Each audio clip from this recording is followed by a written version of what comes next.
Luisa Antonioli is an Italian academic, highly renowned on the European level. She is an expert in European law and international law. She is a professor of private compared law at the University of Trento, and she has been the director of the School of International Relations of the University of Trento. She is a legal expert. She studied in Bologna, did her PhD in Trento, and she's an expert in the interrelation between the European integration process and the different national legal frameworks. This is particularly interesting when discussing how we are going to recompose the European political landscape after the elections. Secondly, we have Domènec Ruiz de Besa, who is from Valencia and proud to be from Valencia. He is very young, but in spite of that, he has had a lot to say in about governance. He's been interested in the European issues for a long time. We met back in February, March 2014, when we were discussing whether the PSEC was to be a candidate or not. Dominic has a degree in law by the University Carlos III in Madrid. Then he finished his diploma in Bruges. He has been working at the cabinet of the High Representative Borrell when he was the Minister of Foreign Affairs. And for the last mandate, he has been one of the most prominent Spanish MPs in the European Parliament. And he has been the Spanish constitutionalist within the different commissions in the European Parliament. He's not continued working as a member of parliament, but he's going to be working for Tavira on the cabinet level in the European Commission. This is a brief presentation on the speakers. We've agreed that we are going to have an interactive dialogue, as attractive as possible for all of you. Let me go through my notes for a second.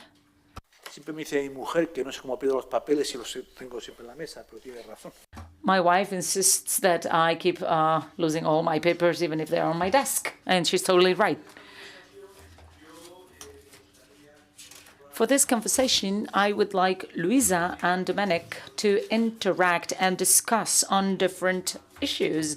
We've picked a few topics of interest related to the after-election analysis, what's happened in the European Parliament, what the changes in the balances of powers have been. And later, we will discuss the rise of populisms, the future of the European political integration, the role of the European elections, and finally, I hope we have time to discuss about the vote behavior in this context. So I will just ask a few questions to the participants, and in Spain we always abide by the ladies first mandate. So before handing the floor over to Domènec, I would like to ask Luisa about her analysis after the elections to the European Parliament. What is your analysis on the results and on the implications for the European politics? I'm so sorry that I can't be there with you. It's such a pity. I was so disappointed when at 4 o'clock in the morning on Sunday, I did my test and I suddenly discovered that I had COVID. So I had to skip my journey plans and stay home.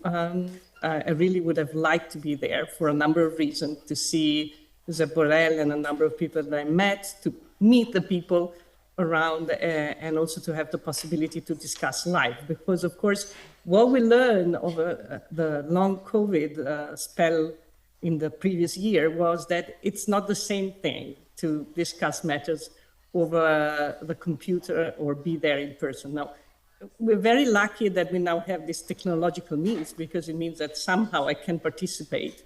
But it's a real pity that I'm missing all the good things that are just present when you are there physically. So I really regret that. We miss you but I'm too. very thankful that you gave me the possibility to participate in any case. So, having said that, the results of these elections are somehow new. There have been a number of changes, important changes in the political landscape, but somehow they're not totally revolutionary in a sense, because we were expecting nationalistic, populistic, and Eurosceptical parties to gain. And that's actually what they did, but they did not overwhelmingly do so. So in fact, the majority that has come out of the parliament has moved more in that direction, as everybody actually was supposed to do. But it didn't change completely the pattern that apply in Europe. So from that perspective, there's a line of continuity rather than discontinuity. And the most visible sign of that, I think, is the fact that finally Mrs. von der Leyen has managed to get a second mandate as the head of the Commission. Now, of course, the Spitzenkandidat system is complex. It was just mentioned. But I think that gives a clear sense of the dynamics. So, in fact, the Popular Party has even gained more seats than it used to have in the previous election. And after that, if you want, we can actually show a few of the slides that I prepared in case you consider them to be helpful. The Socialist Party has lost, but not that much. The ones that actually lost more are the Liberals and the Greens on a European scale. Which is somehow surprising because in many places around Europe, environmental concerns are on the rise for a number of reasons. So you would expect probably the Greens to do better than they did. On the contrary, they lost seats, the Liberal too, the left, non-socialist left also gained. And what happened on the right side of the political spectrum is that they have gained a number of seats. The landscape has become more complex because, in fact, those political parties at the European level have split and regroup along different lines. So the Conservatives have remained, but they have lost part of the component. We now have this new important formation that is the Patriots for Europe, that has received a number of parties that previously belonged to the Conservatives. And then we have this extreme right, which is the Europe of sovereign nation that is building up. So what is happening on the right is actually a reconfiguration of the previously existing systems. Something that probably needs to be stressed, and I'm sure we're going to discuss that later on more, is that it is also difficult to compare what are the results at the national level when you pool them at the European ones. Because in fact, the structurally the most important element is that in many cases, the vote that is expressed in the member states is a projection of national political dynamics rather than the European ones.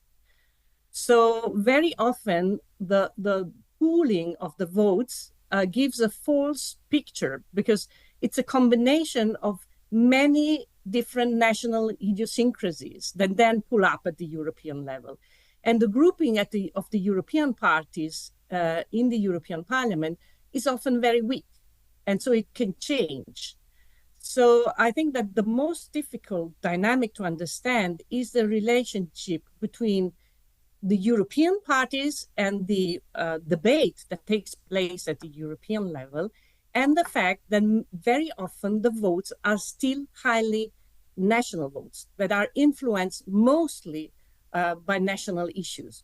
Not only because increasingly we see some topics that have become truly Europeanized, like security, migration, energy, and so on, but it's still the case that the national cleavages are very important. And so that somehow blurs the picture that we have.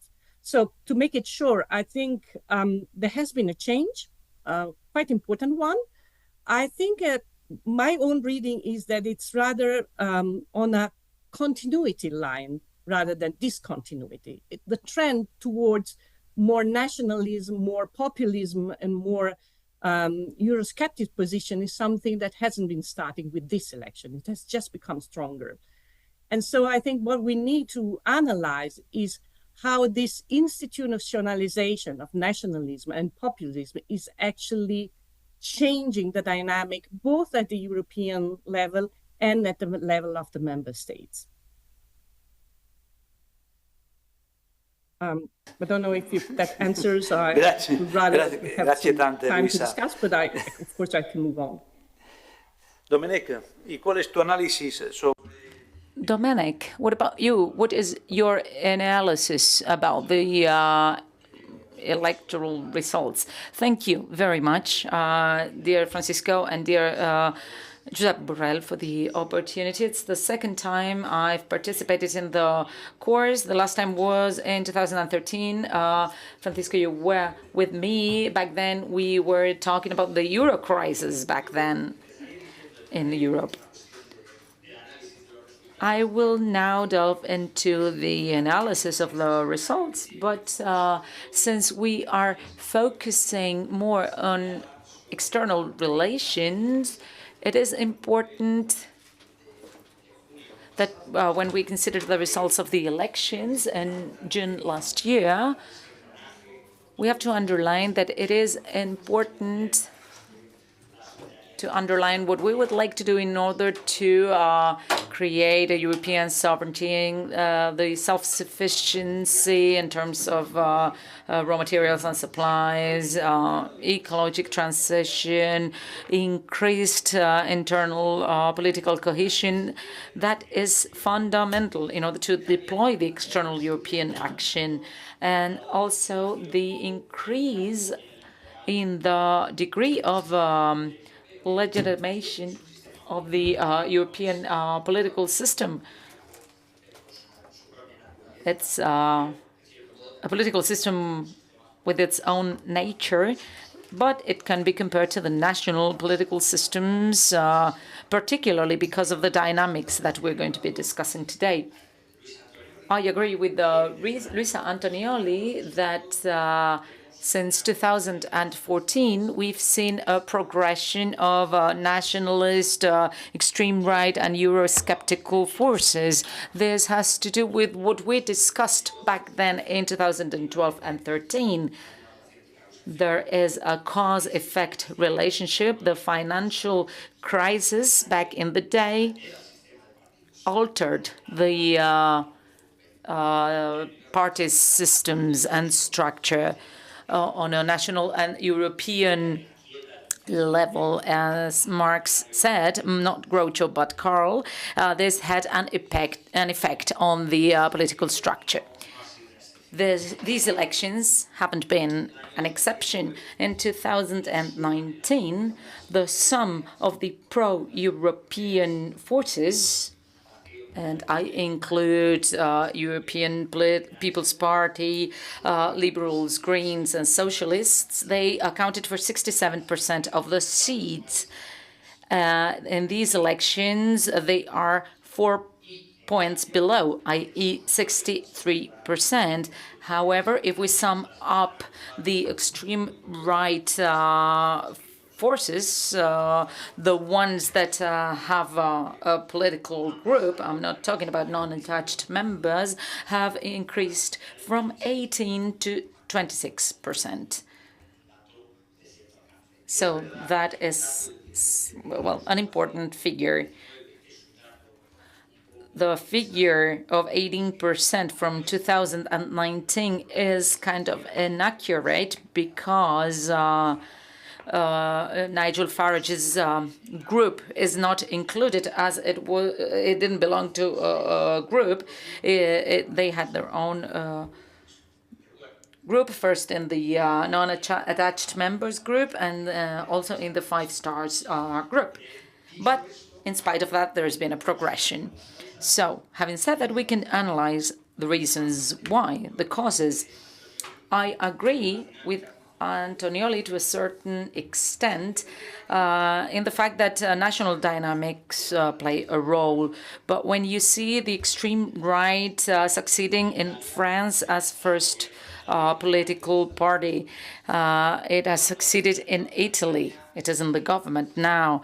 The Alternative for Germany is now the second political party in Germany. In Spain, we have Vox, which is much smaller than the rest, but we cannot lose sight of them. And the new guy that has come in. In Portugal, we have Chega. We also had Orban.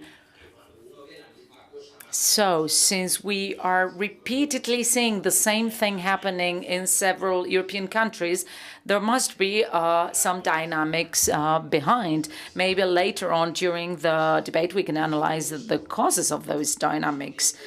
And at the same time, it is fair to say that this 26% of Eurosceptical forces are not considered when forming a government in Europe.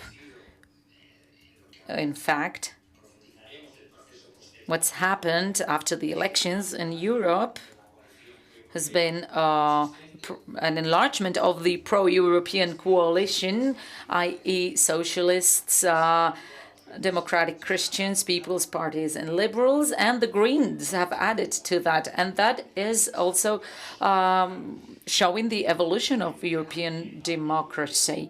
So they've actually promoted the European Parliament being in the hands of the pro-European majority. And this is something that Antonioli has also mentioned. A couple more notes. If we take a look at the European elections, we cannot focus solely on the results. Right, left, pro-Europeans, anti-Europeans. We have to take a look at the turnout. This is something that we haven't discussed much. In 2014 and 19, we always took a look at the turnout figure, but we haven't paid so much attention this time. On the turnout level, the result has been very positive as it's increased by 8%. And this had never happened because up to now, turnover had gone down steadily. This time, we are on similar levels. This has happened for the first time in 2014. That was the first time when the turnout didn't come down. I keep going back to that year. And the other variable that we have to keep an eye on is the pan-European nature of the debate before the elections and during the campaign. I think here there's been certain progress, maybe not enough or not as high as we would have wished.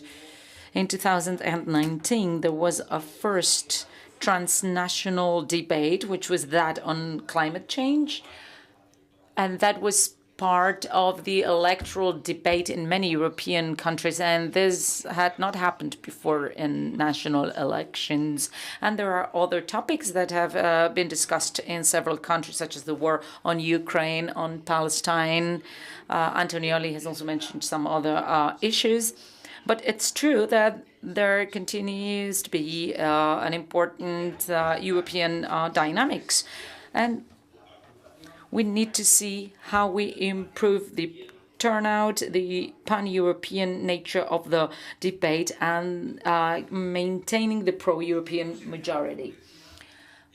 Thank you very much. I will try to be dynamic. After listening to you both, there is an element that I would like to introduce in the debate. You will probably remember that because you're much younger than me. The increase of the far right in the European Parliament has been linked to many reasons. Not just as a consequence of the financial crisis, there was an evident decline in the first elections in 1979. 70% of the citizenship participated in the elections, but this figure has been on the decline steadily, as if we had already done it for the first time, and well, we had realized that we were winning or losing nothing with the voting. I think one of the reasons that explain the difficulty to promote one's ideas in the electoral debate is difficult. In 1979, I was a student at university, and I convinced my university to subscribe to the Le Monde paper so that we could follow the European campaign and follow and analyze the results. Le Monde showed every day the debates, the projections, what was happening. Of course, it was very much focused on France, but it had a global perspective. And the decrease in participation has been linked to the lack of interest or the loss of interest from the media.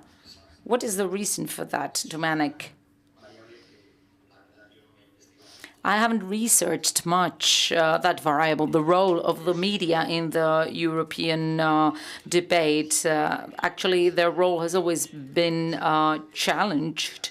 We don't have European TV channels. We don't have a European journal summarizing the news in Europe. It's but there are references to what is happening in Europe on the different countries, of course.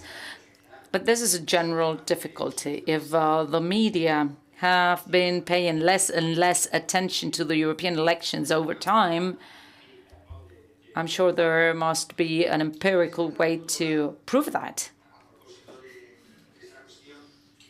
In connection to this topic, there has been a change in the sample. Back in 1979, there were 10 member states, if I am correct, or even less. Now we have 27.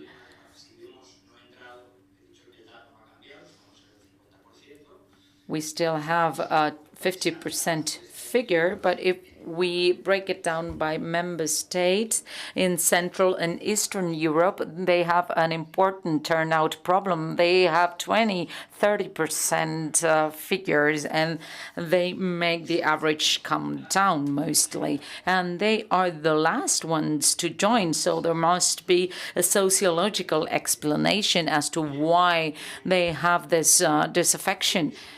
But the fact that these are second-class elections, this idea remains across the Union. Also in Spain, these are the elections in which we participate the least, less than in the local or regional elections, of course, much less than in the national ones.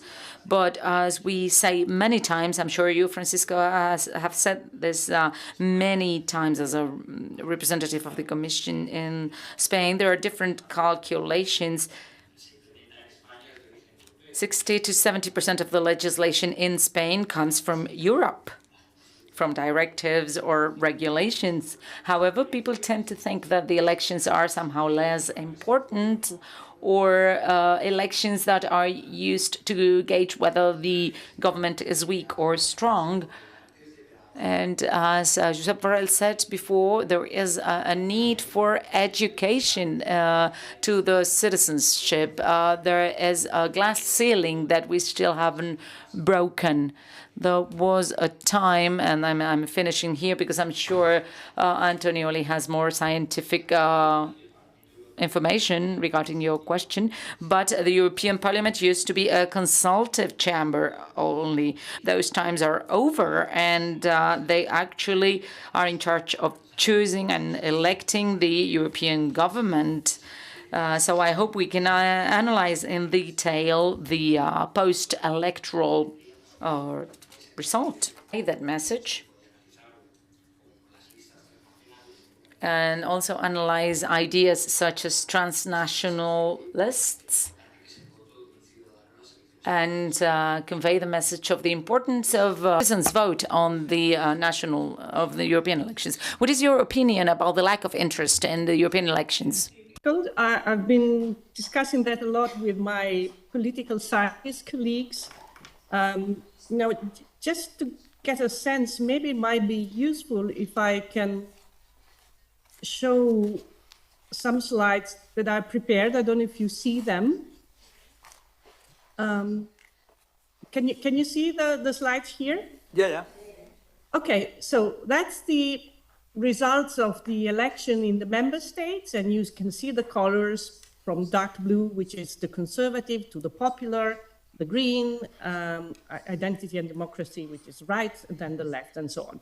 So you can see there how varied the situation is over Europe. So when I was saying that we must always consider that we pool the results at the European level, but the pooling is the result of highly localized and nationalistic dynamics. This is something that I think is very clearly visible here. Another thing that I wanted to show you is this is turnout by country, so how many people went to vote. So the average result for the European Union is just above 50%,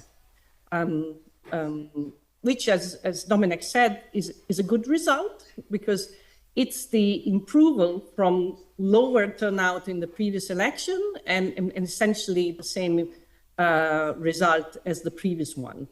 But it's always a matter of half full or half empty glass. If you think about it, that means that half of the people who could express their view about how Europe should look like didn't do that. And I fear that we are slowly starting to take it for granted that we're going to have such a low turnout, because essentially, of course, you have a number of variations, as Dominic said, but roughly the sharp decrease in participation in election is something that plays out nationally, at the European level, but at the world level. Less and less people go and vote. And when you have half of the population that would have a right to vote that doesn't vote, any result is a failure in some sense, because it means that half of the people don't feel that it's part of their right and their duty to have a say in what happens in Europe.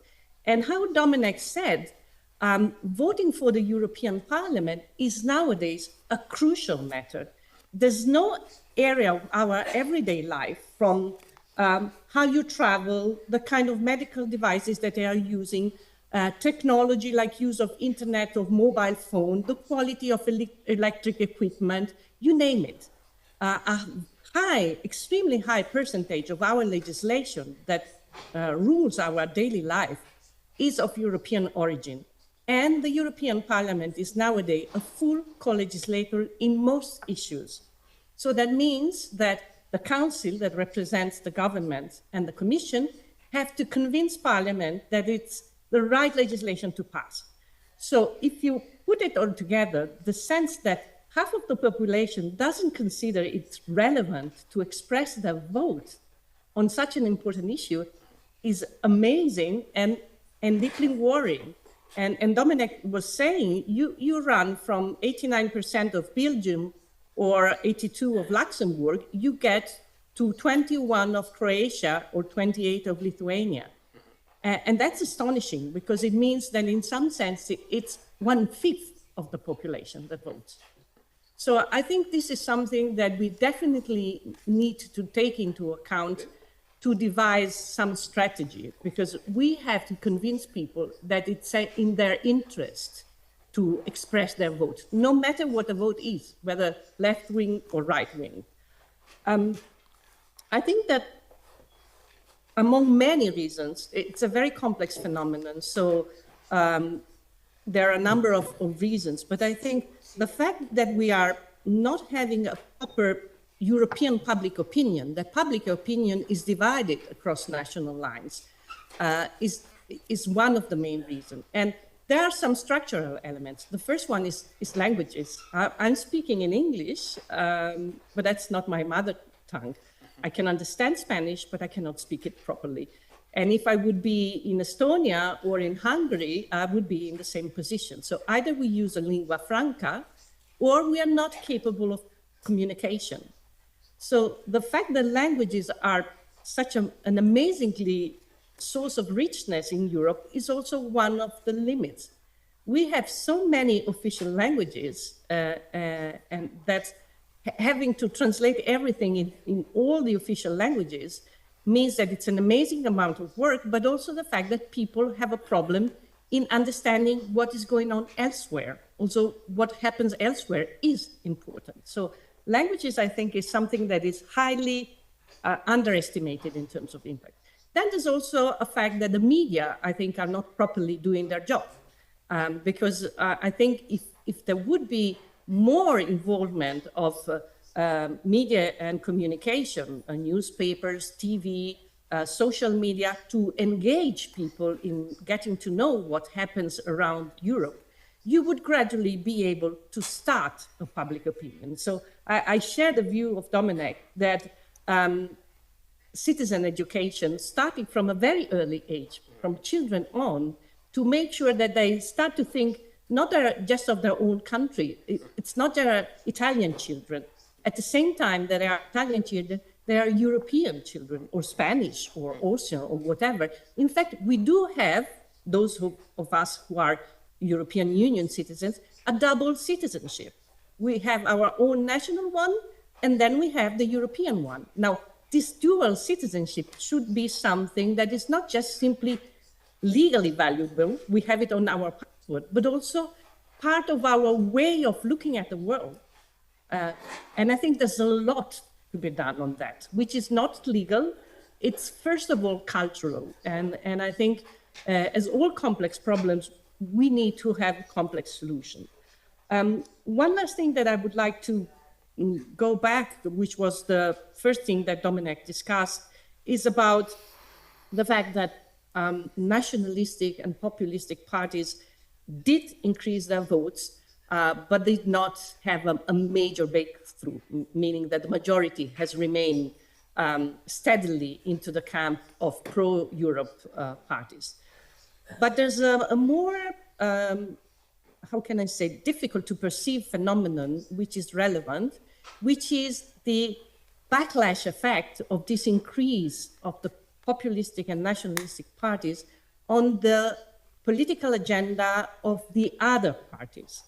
Because the institutionalization of populism and of nationalism has meant that also the parties that are not per se populist or nationalistic have increasingly taken on board arguments that used to belong to the other camp. So if you look on some of the discussion, for example, on migration and security, you could definitely see that some of the mainstream parties have taken on board some of the arguments that were originally part of the agenda, political agenda of nationalistic parties. And it's not by chance that for a while in the discussion before the appointment of von der Leyen for the second commission, there was a talk about whether the Conservative Party, and particularly Meloni, who's one of the big parties into that European group, could actually back the Commission. So I think in order to assess what are the long-term effects of this shift, because remember, populism is here to stay and nationalism is here to stay. This is something that we can't simply look at the results of the election and just think we did it, if you are non-populist, of course, and be relieved. I think that we need to be aware that this is an epochal change, and that in order to assess what this means from a political point of view, you have to look not just the shift in that camp, but also what this shift means for the other parties.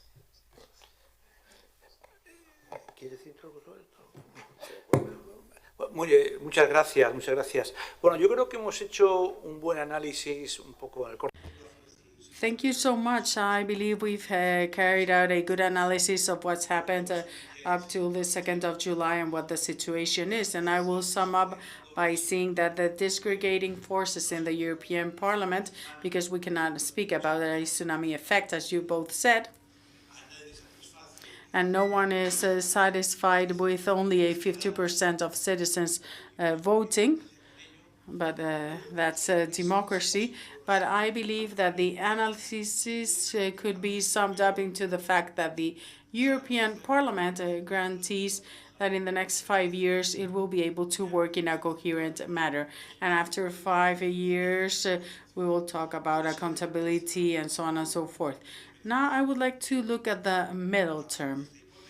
So let's take this hypothesis. The European Parliament can continue working, maybe facing more difficulties, but as Luisa said, the good news is that von der Leyen has been able to get a reasonable majority, and apparently this will be working adequately, but we have all seen what their priorities have been according to von der Leyen as presented a month ago before the Parliament. So Dominic, Luisa, both of you, you decide who starts. Who do you think are, or what do you think are the biggest political priorities that the European Union will be addressing during this 5 years? I don't know who would like to start.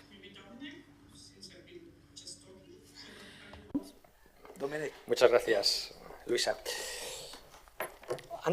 Thank you so much, Luisa. Before that, and if you will allow me, Francisco, I have a comment regarding what you were saying and about the Parliament being up and running in the next 5 years. I think in general terms, we could say that the post-election in Europe is being developed, because until the whole commission is not appointed at the end of the year, it won't be completed, is reinforcing European democracy. And I briefly explained why, even though there are also some risks. And why do I say this? Well, we've confirmed once again, beyond which party you belong to, that the most voted party is the person that the Council of Europe proposes as the person to lead. And the European Popular Party, which was the ones most elected, and for the rest of our parties, and if they are not able to improve, will become most like a Mexican party, because it's been controlling the presidency for 20 years. It's been the first world party for more than 20 years. And I close parenthesis. But it's good that they cannot propose just anyone as the European Council, but someone that comes from the most voted party. And in fact, this year, differently to what happened 5 years ago, as von der Leyen is the candidate of the European Popular Party, even though she wasn't in the elections, but she's the candidate for the position, there were no objections for her being proposed, and the other forces, at least the pro-European one, are not against this. And secondly, there has been a negotiation process of the European coalition that has been positive, also because they've talked about programs. They've just not appointed the different positions, but this has also been linked or they haven't negotiated as I would have loved in a multilateral manner as they do in Germany or Belgium, where all the parties get together and negotiate the program. It has been more a bilateral of van der Leyen, with each of the political parties that were providing their support.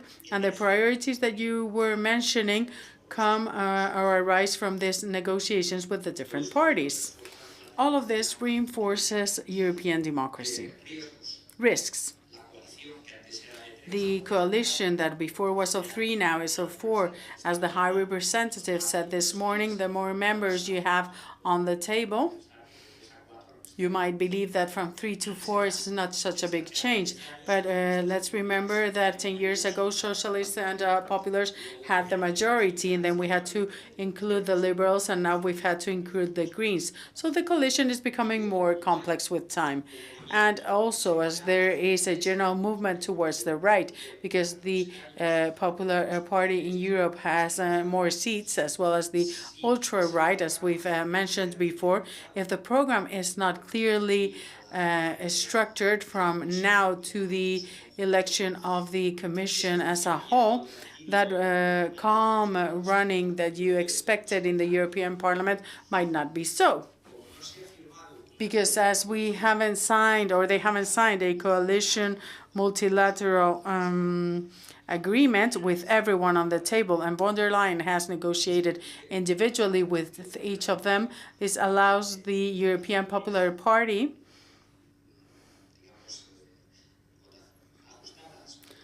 when they don't have too many votes to do things differently as they did in the previous term. Isn't that so, Cristina, when they stopped giving their support to the Green Party, or as Antonioli said, in the movement providing more support to more extreme rights position on migration? So this is something that we will see changing during this political term. And it would be good before the commissioners are appointed to know what are exactly the commitments of the European Popular Party with the rest of parties, so that they say, I didn't negotiate this with the socialists or the liberals, I negotiated this with von der Leyen, and therefore I'm no obligation to do this or that, which would be important. And regarding the different seats, it is true that the prime ministers were the ones negotiating. As you know, Sanchez and Scholz for the Socialists, Scholz and Mitterrand for the Popular Party, Rutte and Macron for the Liberals, but they negotiated as representatives of European political families, which is also positive. In fact, Meloni's anger is explained because she wanted to negotiate as a prime minister. She wasn't mandated to negotiate by the political group to negotiate, while the others represented political families in Europe. And if we look at the situation now, we see that it's quite balanced. As we can see, in the framework of respecting the principle of Spitzenkandidat, which is that the one with most votes is proposed to be the president of the Commission. The second group comes in with Antonio Costa, and a liberal will have the third position in responsibility as High Representative. You not only have an ideological balance, you also have a balance in north, south, east, west, and also balance in gender, because you have 2 women and 1 man, which is also something that has been done well in this process of reinforcement of democracy in Europe. Luisa. Luisa? Very comprehensive analysis, and rather than repeat some of the things, I would build on what Dominic has just said, Coming back to something that Josep Borrell said this morning, probably the most astonishing thing when somebody looks at the European matters is complexity, because the machinery of the European Union is so incredibly complex. The first cleavage is done between the European Union and the member states. So they have to work together, but at the same time, they are so different in their interests. Remember, the motto of Europe is united in diversity, which is somehow a paradox. You either are united or you are diverse. And so what we are trying to combine is the fact that we are one, but we are different. And of course, finding the right balance is something that is a little bit of a conundrum. But apart from the member states and the union, it's much more complex than that. Because you have the European Council, which is made up of the heads of states and governments, and they, of course, take the position of their own governments. So what comes out of there is the majority or unanimity of what national government think. When you have the Commission is meant to protect the general interest of the Union. So the kind of stakes that are taken into account is a different one. And of course, the European Parliament represents the people. So and the European Central Bank is an independent authority, and the Court of Justice too. So you have a variety of interests, and all these cleavages have to come together, and you have to find a kind of synthesis. So I think that all in all, it's absolutely surprising, as Dominic said, how successful this has been. And it's most likely going to be even now. We don't have the final commission, but everything that has been in the pipeline until now, the von der Leyen decision on von der Leyen and the discussion on how to get there, and the other position of the High Representative for Foreign Affairs and the President of the European Council have been highly rational kind of decisions. So it has been successful, but lurking behind this success is the fact that the complexity very often is time consuming. It takes a long time. We have a painful process to get there. And very often it might backlash.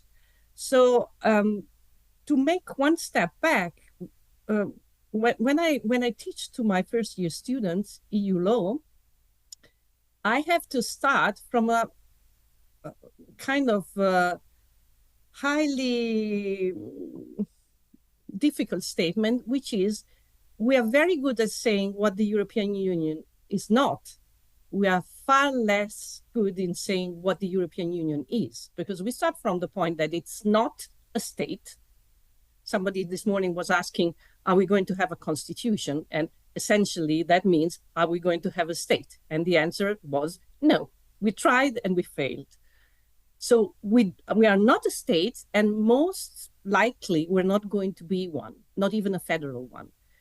We are no longer simply an international organization, because the powers that the European Union has are, in some sense, much deeper than any other international organization. So we are somewhere in between, and we don't know exactly what we are. Now, that has a lot of consequences, because saying whether our strategies are successful or not depends on what we think we are and should be in the future. So lurking in the background is, how far do we want to integrate? Do we want to integrate more, or is what we did enough?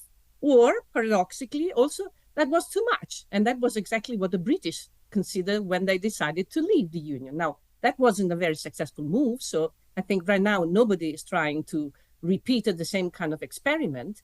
But that's an important question. In a time of crisis, one of the sessions this morning was about crisis, and there's no discussion that we are in a time of crisis, not just a European crisis, but world crisis. So in times of crisis like this, the first thing to know is who you are and where you want to go. And I think on that matter, there's a lot of work to do. But I share the view of Dominic that by and large, in spite of all the complexity, the machinery has been working in amazingly efficient and successful way. I think that we can clearly say that the European Union has been the most successful experiment in integration that the whole world has ever seen in recent times, in modern times, not the empire. So it's always a half full and half empty glass. So we must be aware that we have gone a long way, very long way from the 1950s when integration started, but that what we achieved, which is a lot, is not going to be enough for the challenges that we have ahead of us. Muchas gracias, Luisa. Decías. Thank you so much, Luisa. You were saying at the beginning that institutions in themselves have an extreme complexity. And in fact, we're seeing this because there's a group of experts in the European Union that are looking into all the details of how things are being run and should run. But let's give a step out of the political correct comments. And I would like you to speak clearly. Which are for you the big political priorities? What should institutions do? The Parliament now, the Commission after the month of November or December? What should they do in the next 5 years, bearing in mind that we have this big unknown, which is the enlargement to the kidney of Russia? So bearing in mind that we need to negotiate in 2025, as I said to Ilke, a new pluriannual financial framework that Federico will be speaking about tomorrow, are we going to be maintain the same funding amount? Are we going to change regarding capital? How are we going to work? How are we going to do things? Because bearing in mind that the enlargement and the money needed, as well as the financial reform, what do we need to do? What do we need to say to citizens in 5 years? We've done this in the last 5 years. I hope I've been clear. Luisa, the floor is yours. Yes, I think the political priorities, in fact, are the ones that we already seen in the last part of the previous European Parliament. So green transition is definitely, and environmental protection is definitely there.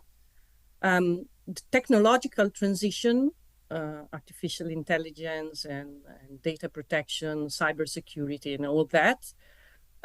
Migration is definitely going to be there. And security. A lot of the discussion this morning was about that, how Europe should have a clearer and stronger position at the world level, what that implies for defense. I think, so from the point of view of the issues, we're not going to see, or most likely, any major change from what we already have under our own eyes. Beware that, the example, nobody expected COVID to break out, and it did, and it changed our life forever.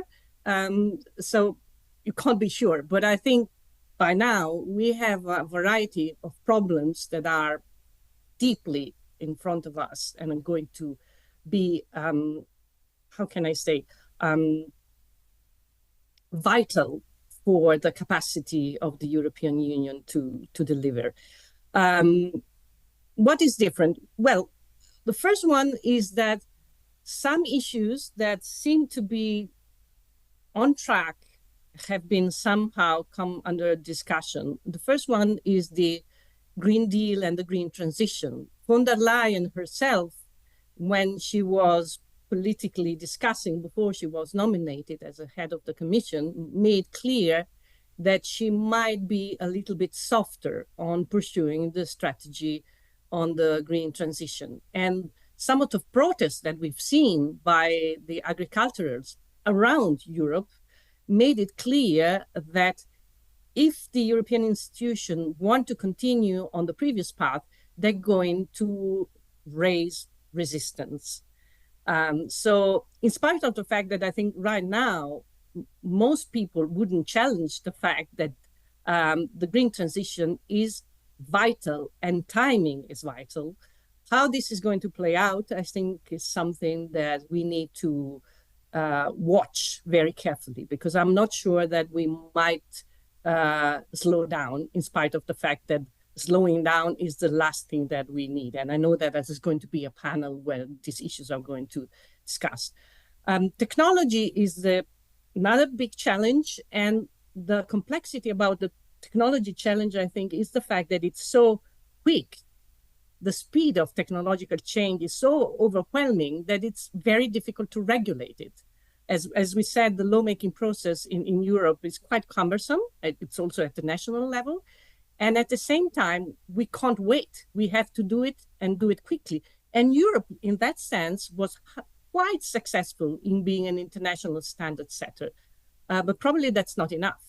And the other aspect of technology, I think, is the fact that it interacts with so many other issues. So technology is about security. If we are dependent on technology because of research and development, this affects our security. The fact that if we need materials to produce technology, and this comes from China or other partners that are, to say it mildly, difficult to rely on, our security is under a threat.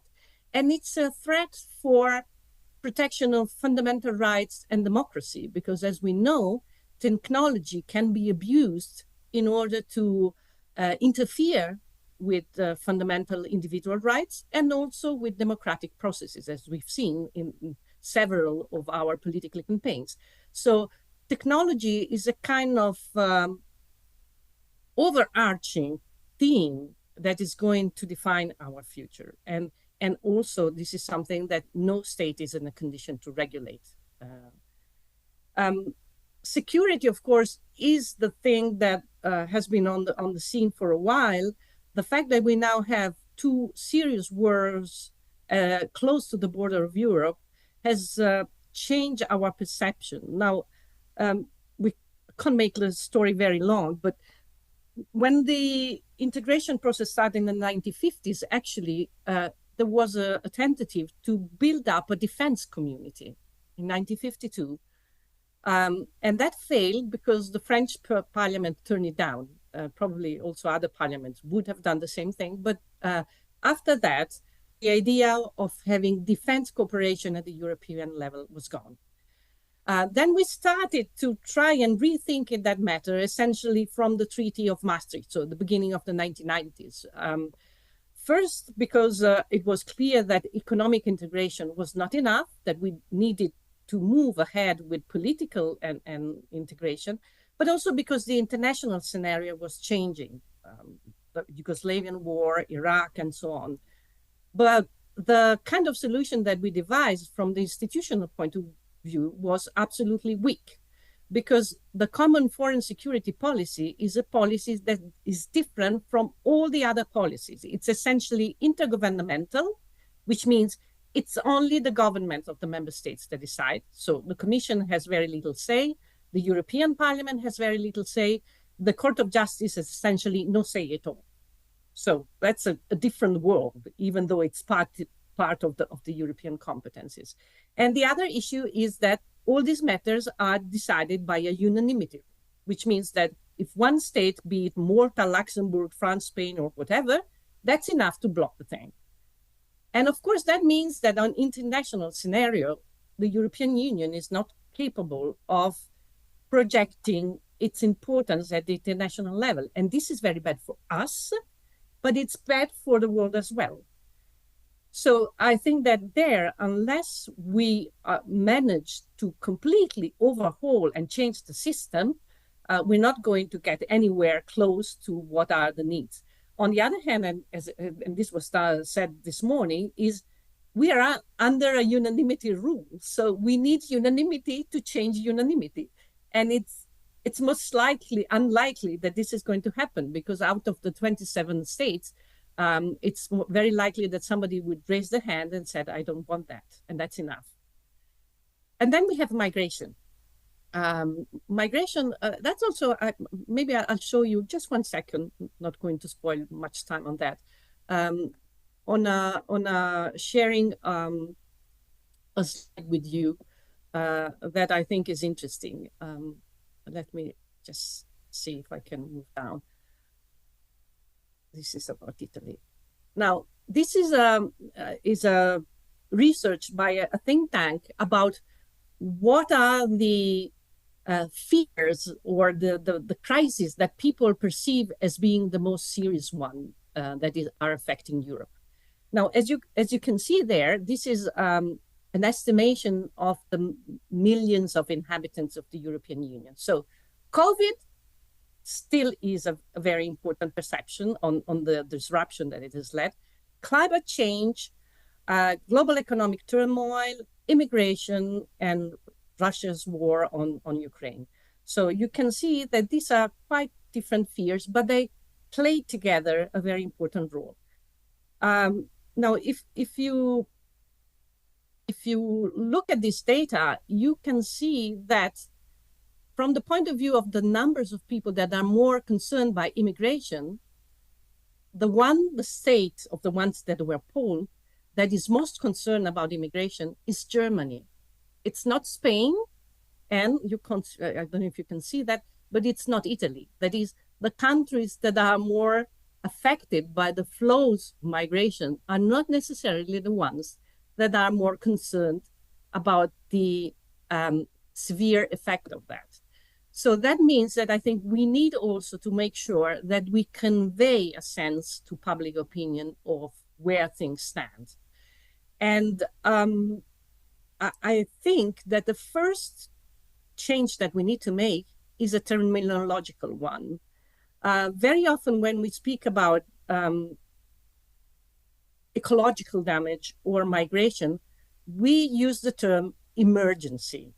That is, the idea is that there's something urgent that needs to be tackled. A boat is sinking in the Mediterranean, you have to do something. A fire has broken out in a forest, you have to do something. And of course, those are the emergencies. But behind the emergencies, this is not an emergency, it's a structural thing. It's going to be there for decades. Migration, environmental problems, and so on. So the first thing to do is to try and tackle them from a structural perspective. It's not just about taking care of emergency. We need to do something that is far more structural.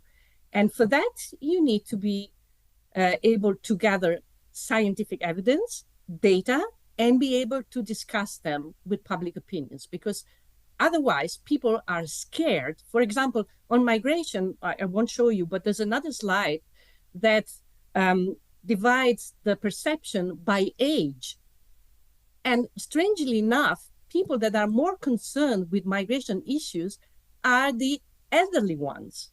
Now, you would guess that if the idea is that they take out our jobs or they take away our lifestyle or something, this is going to be worrying more the young generations or the ones that are working. And that's not the case. So I think there's a deep level of fear that needs to be tackled, because if it's not tackled, this is going to require easy answers that are not working, but politically are working. So I think there needs to be a big effort of showing, first of all, that these are structural problems, and those are problems that no single country can approach. If we want to have working solutions, they need to be European solutions. Thank you very much. Dominic, sobre este punto. Now, Dominic, about this point. Yeah, I'm going to be brief because I think Luisa actually covered it all.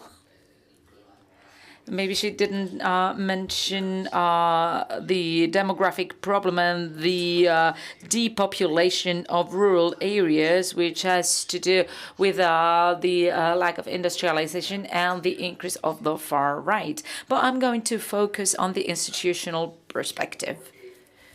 It's worth mentioning too.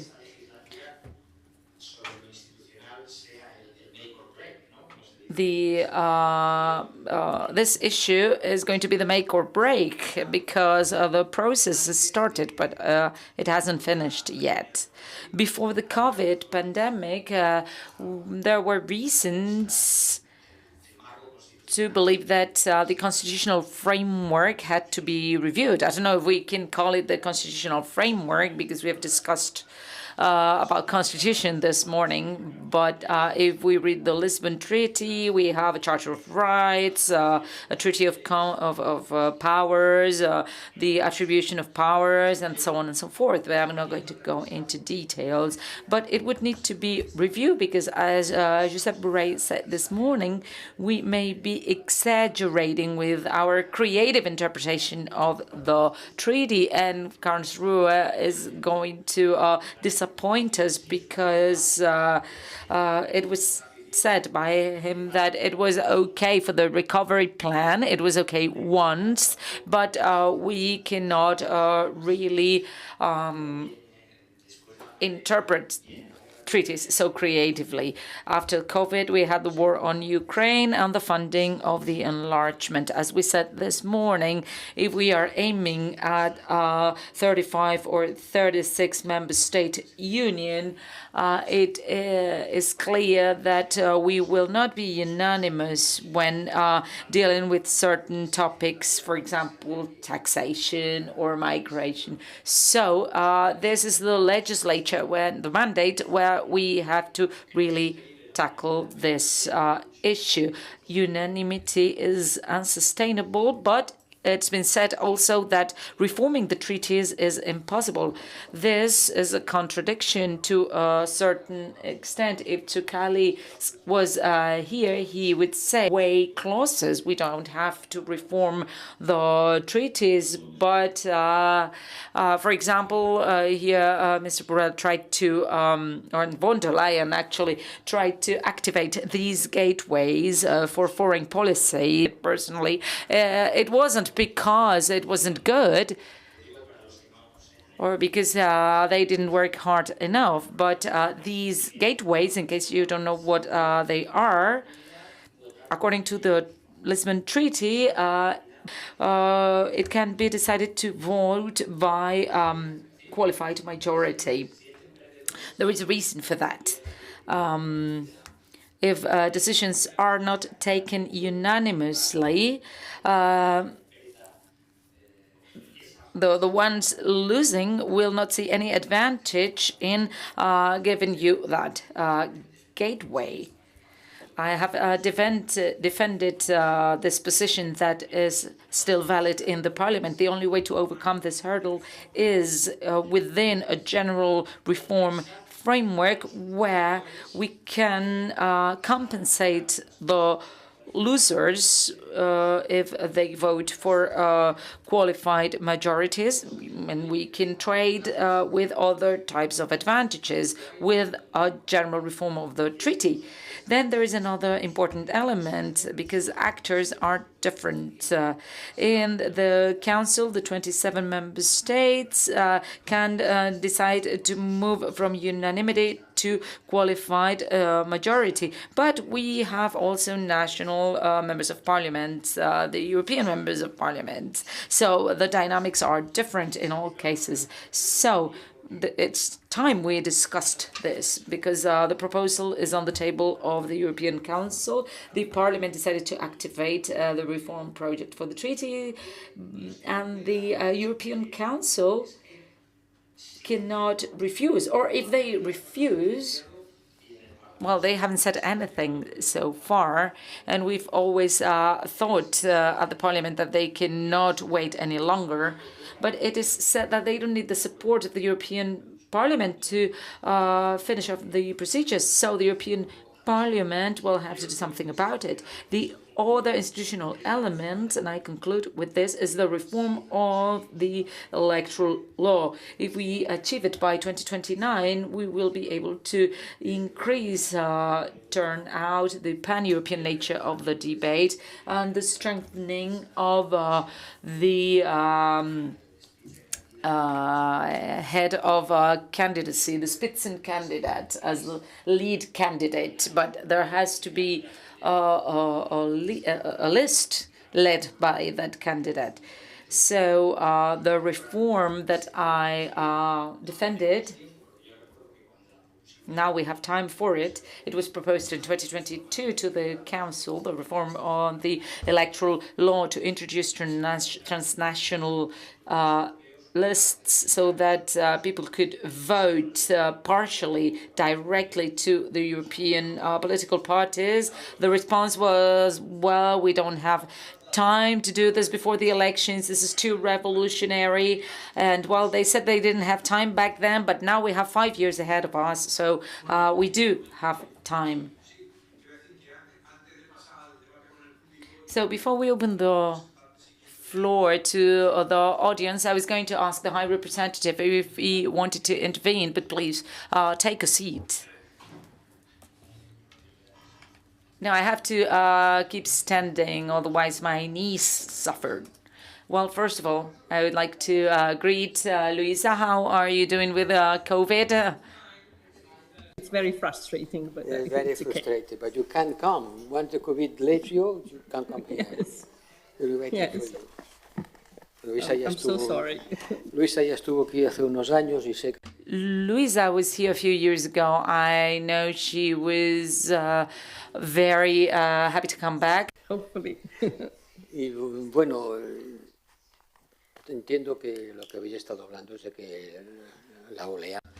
Well, I assume that you've talking about the wave of or the huge increase of the extreme right that hasn't taken place, although there has been a shift to the right, and there has been an emergence of let's say not anti-European but a revisionist wave, to say the least, which is led by the Prime Minister of Hungary, which has created a political party. So now you have three groups to the right of the right.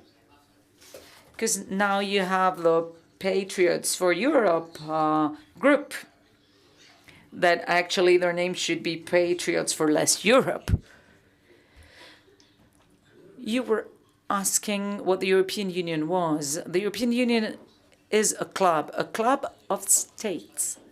Some states have decided to get together and agree on doing some things together, delegate some powers for some things with some supranational institutions. They started with carbon and steel and they ended up with a single currency, but they retain their sovereignty for everything else, and they decide to coordinate and cooperate on shared powers. Others, as Luisa said, are strictly intergovernmental, the ones related to safety, security, and defense, which is my field. That is intergovernmental. It has its own chapter in the treaty with its own rules, requirement for unanimity, and the Court of Justice doesn't play any role there because it's not competent, and the Commission is not competent either.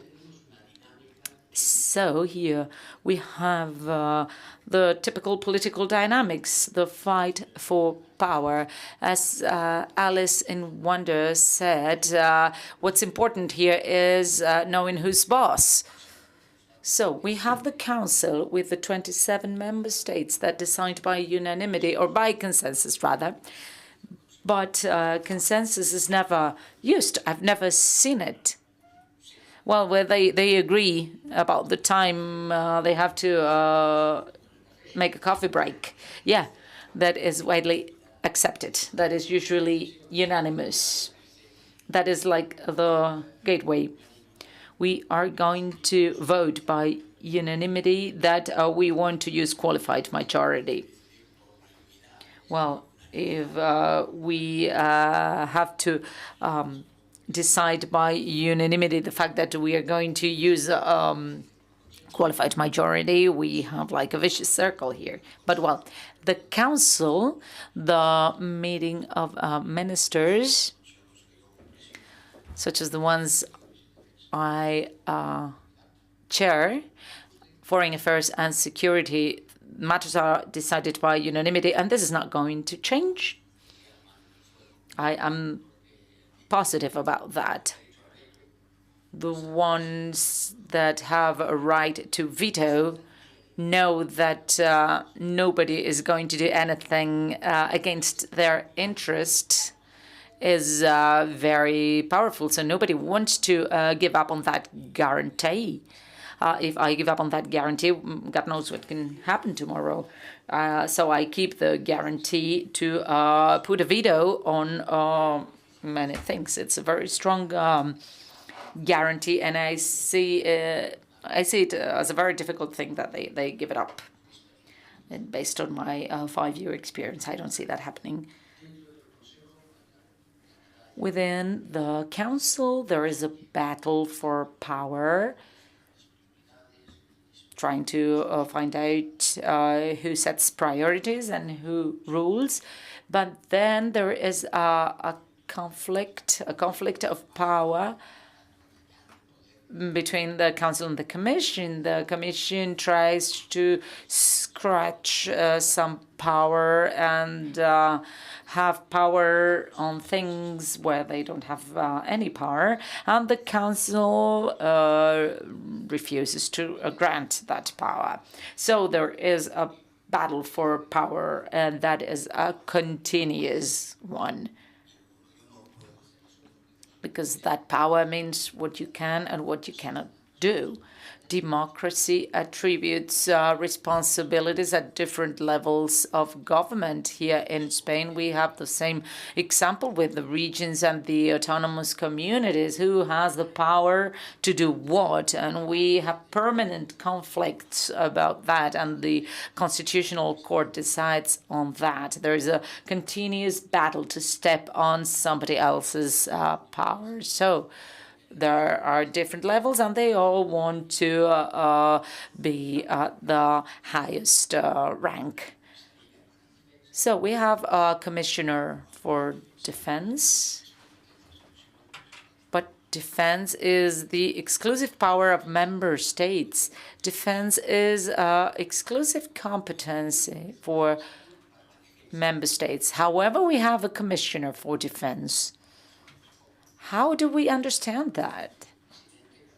We may have a vice president for security and defense, or a high representative, or a commissioner for security and defense. So we are going to have someone responsible for security and defense in the commission, and another person who will be the high representative for security and defense. So the controversy is there, the conflict is there, because we may have a commissioner and we may have a high representative. So we really need to attribute very clearly who does what. And the only one with powers on defense is the article that has to do with competitiveness. We have defense as an industry, and there is an article saying that the Constitution has to protect Europe's economic competitiveness, and that is where the industry of defense comes into play. So whoever succeeds me has an important dilemma to solve. But we have a very important priority for the next mandate, which will be security and defense. And we will have an interinstitutional conflict because the Council and the Commission are always going to fight over these powers. Security takes many shapes. We have corporate security, climate security. It's all about threats, weapons. Migration can be a weapon. Economic insecurity shows that we have to stay vigilant. because we can hurt one another only by acting in our markets. And then we have cybersecurity, asymmetric wars. We are in a complex world where security understood as armies or in a broad sense is actually insufficient. But this is going to be an interinstitutional problem to be defined. We have the European Agency for Defense that I chair, the European Agency for Defense, but then there is a European Fund for Defense in the Commission, which is basically the same thing. They do basically the same thing. They select projects of common interest for the common defense. But the Commission has a budget, but the agency doesn't. In the agency, we have a lot of officials from all the governments, and they have government represented and expertise, and the Commission has other funds. However, they are confronted as to we don't know who's boss. But beyond this interinstitutional conflict, this European Union is not a military one, but intends to develop powers in the military field, and this should force us to rethink in the European Union. It's not a military union, but we want to have the ability to mobilize a pan-European force, and we are providing 40,000 million euros in weapons to nations in war, and we have soldiers from all of our armies all around the world. So the initial design of that club of states, it's not like a tennis club, but it is a club.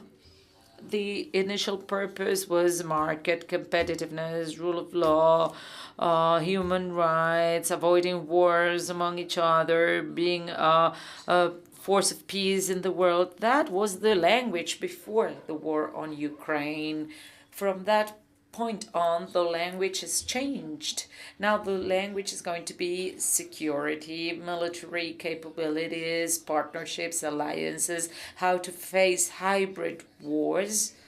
Hybrid wars are wars which aren't wars in the sense of countries fighting against one another or shooting one another. It is about hurting another country with other means.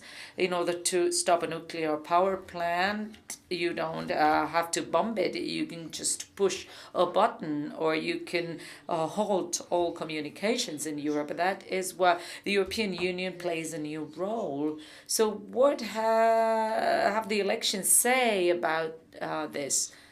What do you think they are saying about this? Well, if you allow me, I agree with some of the things you have said. You have said this is a club of states. This is something you have stressed in the beginning and in the end. If you say something in the beginning and then again in the end, it means that it is the most important part of your speech. It's not just a club of states. If you have a popular parliament that co-legislates with the states and elects the president of the European government, this is more than a club of states. Think about the election of von der Leyen. In order to elect von der Leyen with guarantees, you have to know that this wasn't easy at all, because the voting system in the European Parliament, it is done in the German way. That is, it is a secret vote, unlike in Spain, where we know exactly the vote of each member of parliament, because they have to stand up and say their vote out loud. In this case, vote is secret, and voting against your political group is feasible. So, in order to have von der Leyen chosen, we had to add the votes of the Greens, which don't have any representatives in the parliament. So the dynamics go beyond than that of a club of states. The fact that the European Council proposes as president someone who doesn't come from the most voted force is a de facto restriction, and it acts as any other parliament in the world. It acts as a collective state. In Spain, the first person proposed to be the president is the one belonging to the most voted party. And if they don't want to be elected, they would move to the second party. But this is a common practice in Spain. I agree with you because I'm not in favor of the Commissioner for Defense or for the Mediterranean, as that weakens their position. This goes beyond competences, and it hurts this role as a whole. This has grown a lot thanks to your action. This has moved from being a high representative. You have gone beyond. You have been a high executor. You have actually been a minister for foreign affairs, and this cannot be questioned. I think this is objective. Obtaining 13 consecutive sanction packages is very difficult, and this doesn't come by itself. Here we have a curious element too. Based on the treaty, you are not in charge of the policy. You have the right to propose and the obligation to implement the agreement. But what the Council did in this mandate has been to approve or pass, as the Senate in the United States, to approve, to pass what you propose. So this depends, or this will determine whether this can be continued or not. It will depend on who is in your chair in the coming months. But this is not going to be achieved by multiplying the number of commissioners. Having a commissioner for the enlargement hasn't been a practical thing either. So I agree with you in that.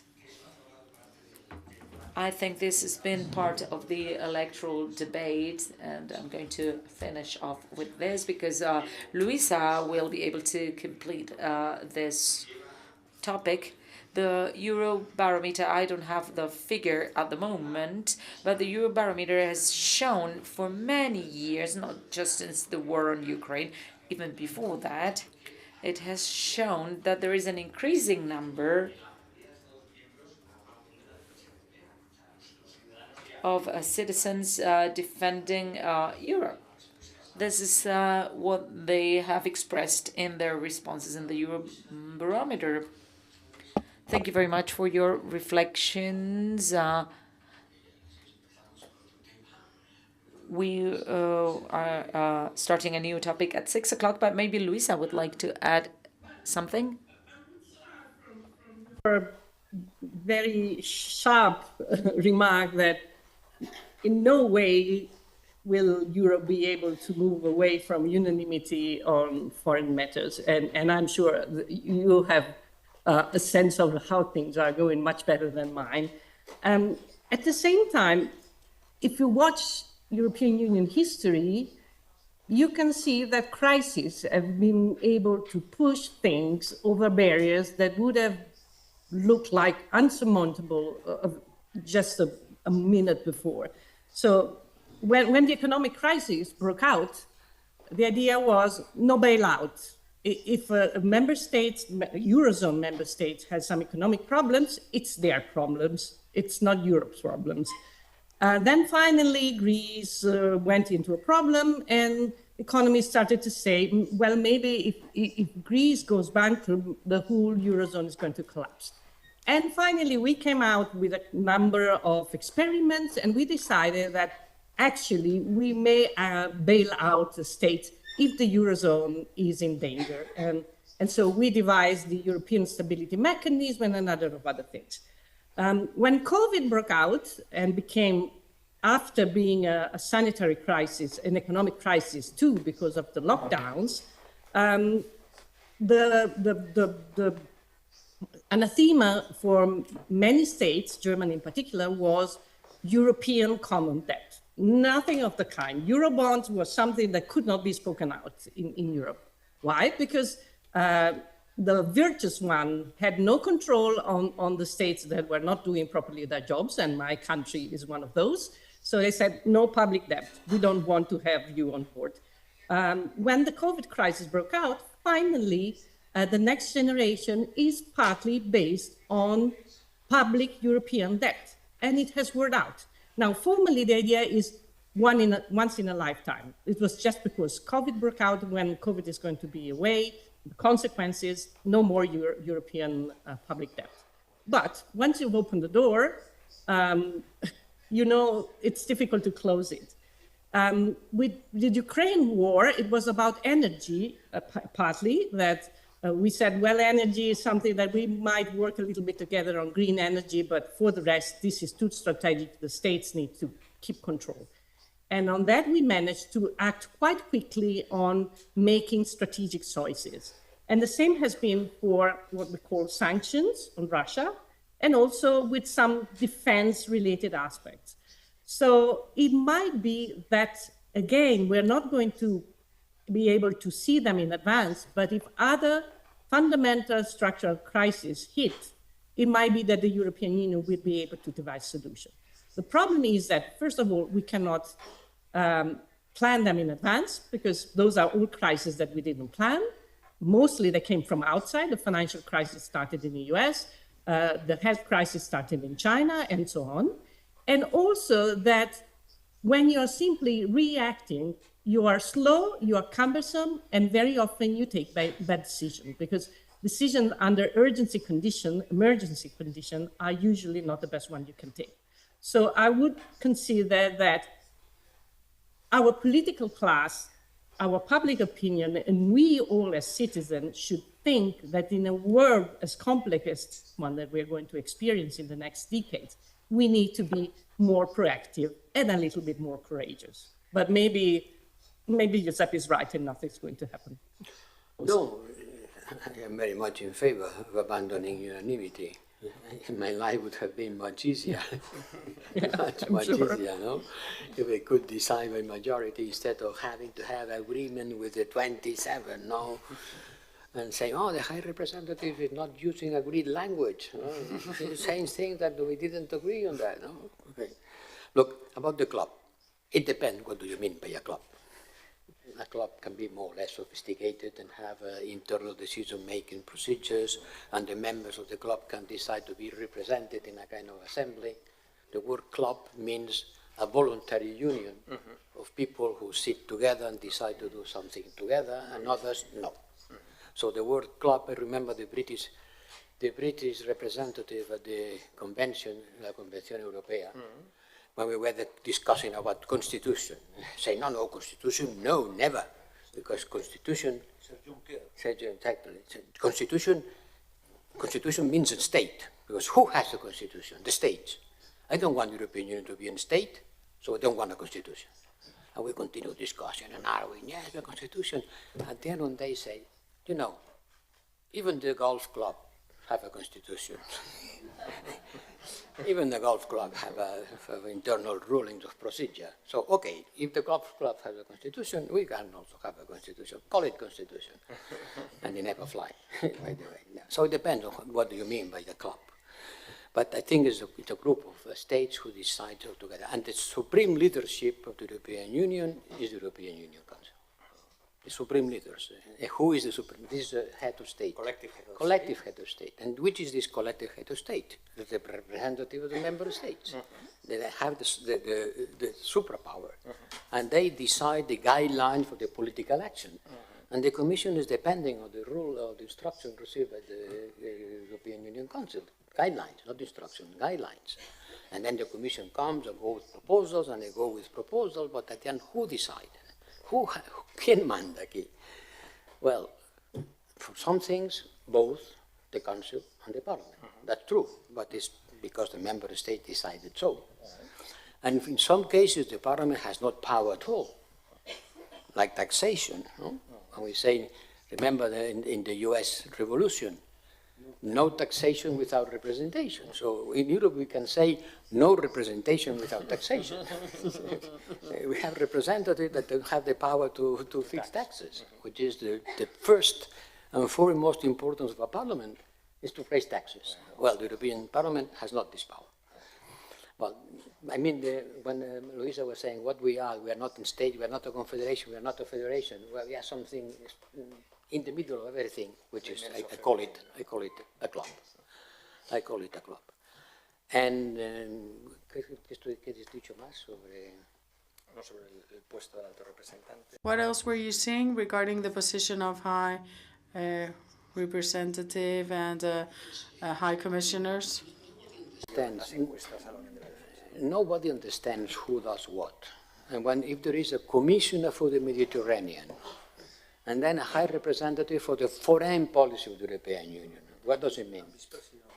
And you are also the vice president of the Commission. Vice president of the Commission. Then, what does it mean? That the foreign policy is everything but the Mediterranean? No, the Mediterranean is also part of the foreign policy, one of the most important things. So now put you on the head of one Minister of Foreign Affairs of a government of one country in the Mediterranean. And one day someone knocks at the door and says, I am the Commissioner for the Mediterranean.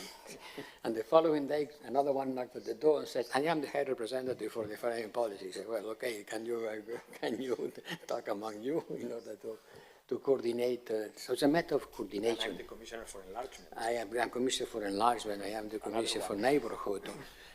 Immediately after the Council creating the role of High Representative for Foreign Policy, the Commission created the Commissioner for Neighborhood, immediately after. What is neighborhood? Neighborhood is from Ukraine to Morocco. Does it make sense to put all these people together? What has in common Ukraine and Morocco? Nothing. But coordination is a matter of utmost importance. And coordination takes time. And it takes goodwill. If there is no goodwill, there's no coordination. It's impossible. So the important thing, the prima materia, the most important thing for the European Union is goodwill. And when you, Luisa, said that during the economic crisis, finally we managed to do something, we did add out of the treaty. We created another treaty, an intergovernmental treaty, in order to create this fund, to save states. Inside the treaty, it was impossible, because unanimity was not reached. And then member states said, okay, then we will create something different, which is the European Stability Mechanism, in which another club, it's a club out of the club, because inside the club there is no solution, so we create another club. And then the British could not prevent it from doing it. They were not part of it, but the others will. To answer to the pandemics, without the agreement of Germany and France, it wouldn't have happened. Everything started moving the day that Macron and Merkel met together and decided the green light for this very important determination to go to the capital market. And it was something impossible, but it was possible because the most important member states decided to do so. And so on. Every time we have a crisis, we reacted, but out of the box. Inside the box was not solution. We have to look for solutions out of the box. Maybe we'll have to be like this.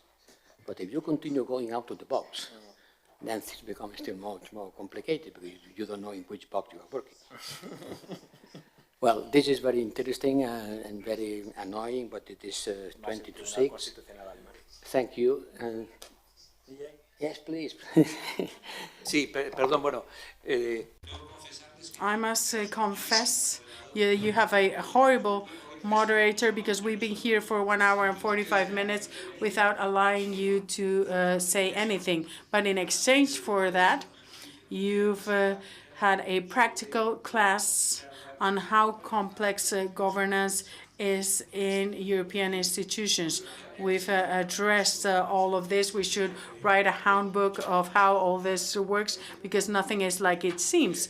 Because even though in foreign policy, nothing has to be said by the Court of Justice, they've now decided they have something to say. And when an act has a legislative nature and has individual effects, maybe with sanctions, they can also address this. So this makes everything even more complex. That is true. And those we sanction also go to the courts. And in the case of Venezuela, they've said yes to half of them. And in the case of Ukraine, there are many sanctioned, and they've gone to the Court of Justice and said, why have I been sanctioned? So as you've seen, the Court of Justice has said, let's eliminate this. So I've always asked you for a long time now that we should address institutional matters that are not my favorite, in fact.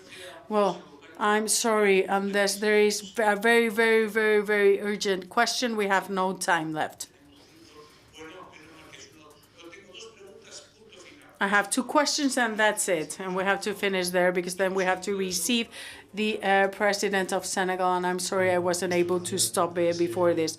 Hello, I'm going to try and be brief. I believe the panelists have started by saying that the wave of the extreme right hasn't been as bad as foreseen. But looking at the numbers, and looking at the addition of the 3 parliamentary groups that bring together the extreme right or nationalist populists, go over social democrats and are close to Demo-Christians.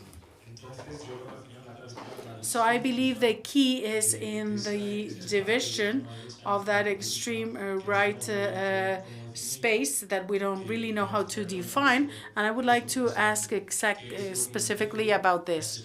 What stops this space not to be unified and for them not to have a common political will?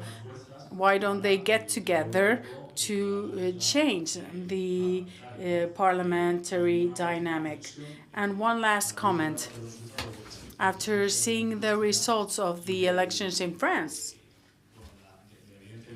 and the clear victory of the Rassemblement National, where does that leave Meloni, Fratelli d'Italia, and their leadership of the ECR? And if the ECR is a more acceptable group, if it's to the left of the right of its colleagues from Patriots of Europe. Thank you. Sí, eskerrik asko. Thank you, Luque Uribe Etxebarria, as a representative of the Basque Nationalist Party. Everything you've explained, it was quite complex. But my question is if you consider that there has been more presence in the last 10, 15 years of the European Council in relationship to the other institutions like the Commission and the European Parliament.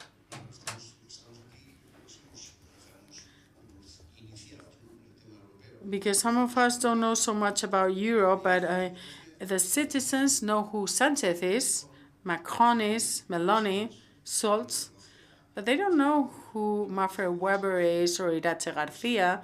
And if I did a survey of who are the leaders of the Liberal Democrats and Green groups, I don't know if you would know the names. It's not a news that the president of the Commission meets the heads of parliamentary groups to negotiate something important. The news, in fact, is that Scholz is meeting Macron, and from there onwards, and as we have many examples in the history of the EU, and from there onwards, different decisions are made. I believe these circumstances mean that, in fact, people vote for the European parliament, but even though this parliament has more and more power in the last decades, the discussion is who is going to win in my home and who will have the power when they go to Brussels. So I don't know if this is a weighted question or not, because the geopolitical circumstances have changed and the time of and responsibility has also changed. But I would like to ask the High Representative, when do you believe you've been better known by the public, the general public in Europe, when you've been High Representative for 5 years and nominated by the European Council, or when you were President of the European Parliament? As I have to leave, I will answer very briefly your question. No doubt in this last 5 years. But it is also true that we've had 2 wars. So unfortunately, this is helpful for me being known.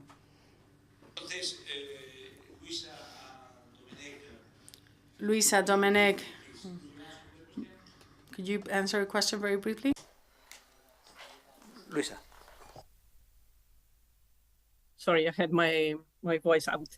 I think I probably, for the first question, I focus on Macron and Meloni, and I leave the other part to Dominic, so that's briefer. I think there's something that is relevant there of what I said. Beware that national situations are all very different one from the others. So France's situation is particular because they have an electoral system that tends to isolate nationalistic parties, because the fact that you have a 2-level system, so even if they manage to get a very high percentage of votes, they don't manage to get into power. And so that was a gamble that Macron played out in a very difficult time. That was really gambling. And somehow he made it, although it's clear that right now the place of and the weight of the Rassemblement National is actually very significant. Now, in Italy, on the contrary, we have a very strange electoral system. It's divided in 2 branches of the parliament, which has meant it's proportional, but with a very high price for the ones who reach a certain threshold. So Meloni has managed to get into power because of the different electoral system. But it's a coalition. And interestingly enough, if you look on how these parties are set in the European scenario, you get chaos, because Meloni is part of the Conservative. The Lega Nord, the Lega of Salvini, is now part of the Patriots. Forza Italia is part of the Popular Party. So they're all part of the National Coalition, but not only they belong to different European political groups, but actually they are split between groups that are backing the new commission, like the Popular Party, and those that are opposing it. And Meloni is actually opposing it. So one of the tension is due to that the interplay between the national dynamics, the different electoral and political system, and the European ones is very complex. And that's why I think that what Dominic at a certain point said, that we need to have also seats that are European-wide. We had a chance when Brexit happened, because we could have got those seats that were left over by the British and turned them into truly European constituencies, but the state didn't want it. And so we lost the opportunity. But I think we must go back to that. For the second question on the role of the Council, yes, I agree. Over time, the Council has played an increasingly important role. That's because so many of the new important policies are about intergovernmentalism. We just said about foreign policy and defense policy. And even the new economic governance has a much stronger role for the government. So in some sense, this is running in a different direction. But at the same time, the European Parliament has definitely gained a lot of power. And I think there's a mismatch between perception and factual situation. So I think that most of the citizens, which are not into the business because they don't work with the European or they don't study them, have a perception that the European Parliament is somewhere out there, far away in Strasbourg or Brussels, and it's not impacting on their life. On the contrary, it is. So it's also a problem of perception. And that's why I said that media have a very important role in conveying to the people, not wishful thinking, reality. Our life is strongly influenced by what the European Parliament does. And we need to recognize that and make people aware of that. Dominic.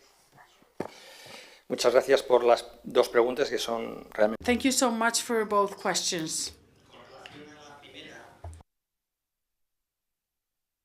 Regarding the first one, there's two reasons to explain why the ultra-right doesn't act in a coherent manner in the European Parliament. First of all, because they are nationalists. So this doesn't allow them to cooperate when your ideology is saying your country and your national identity is what's most important. At a point in time, they said that Farage from the pro-independence of the British, the first promoter of Brexit, was going to work with Le Pen, and Farage said he would never work with someone. And it's Putin. Putin divides the ultra-right or the extreme right. We have Salvini, Le Pen that defend Putin, and then we have Meloni and the ultra-conservatives in Poland that ferociously are against Putin. So this is an important gap that doesn't allow them to create one only group and to work together. Regarding what Luke said, I agree. Since the Euro crisis, the Council and the Council of Europe mainly have in the treaty, and they've become a body that manages crisis, and in fact, they have a legislative role that is not given to them by the treaty. And regarding visibility, there has been an improvement. In fact, the people you've mentioned are not very well known, but von der Leyen is known by 2 of every 3 Europeans in a survey, something that had never happened before with a chair of the Commission. So now we also have a president of the European government that is known by 2/3 of the European population. Big step forward. But we could improve. What you were saying is happening with something that Luis Antonolio has mentioned with the transnational list for the European Parliament, because those seats from the Brexit have been used to improve the representation of some states. In fact, Spain has 2 more seats in this elections, but we still have 21 unused seats. So it could be possible to have a European region, including the national list made up by different member states, would be presented by the political parties, and the number 1 or the head of the list would be their candidate to lead the Commission. This would bring 3 benefits. First of all, the pan-European character of the elections for the European Parliament, because you have different candidates that have to campaign in all member states and not only theirs.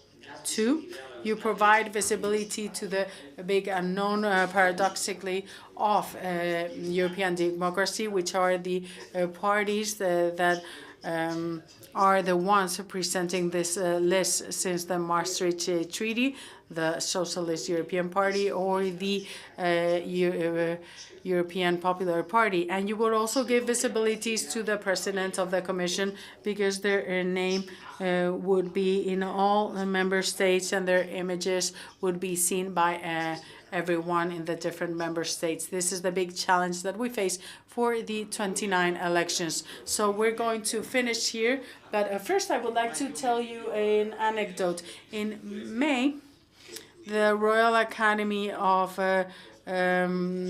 Jurisprudence asked me to study the different groups and political families to know what they wanted for the elections.